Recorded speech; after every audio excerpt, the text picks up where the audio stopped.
నారాయణాస్త్రం అనేది ఒక స్వంత మనస్సు కలిగిన ఆయుధం అని మీకు తెలుసా? హిందూ మతంలో స్పృహ ఉన్న 2 ఆయుధాలలో ఇది ఒకటి. ఇతర ఆయుధాల మాదిరిగా కాకుండా ఇది ఆయుధాలను వదిలివేసి లొంగిపోయేవారిని విడిచిపెడుతుంది, కానీ లెక్కించినట్లయితే దాని తీవ్రతను పెంచుతుంది. ఇంద్రజిత్ రామాయణంలో లక్ష్మణుడిపై ప్రయోగించినప్పుడు అది అతనికి హాని కలిగించడానికి నిరాకరించింది. అతన్ని ఆదిశేషుని పునర్జన్మగా గుర్తించింది.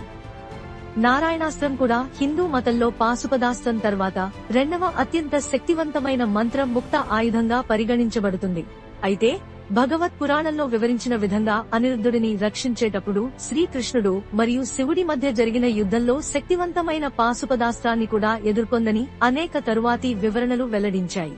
శివుని హృదయం పోరాటంలో లేదని అతను యుద్ధంలో పాల్గొనింది తన భక్తుడైన బాణాసురుడి కోసం మాత్రమే. దాని స్వంత స్పృహ ఉన్న మరొక ఆయుధం ఏమిటి? Comments below.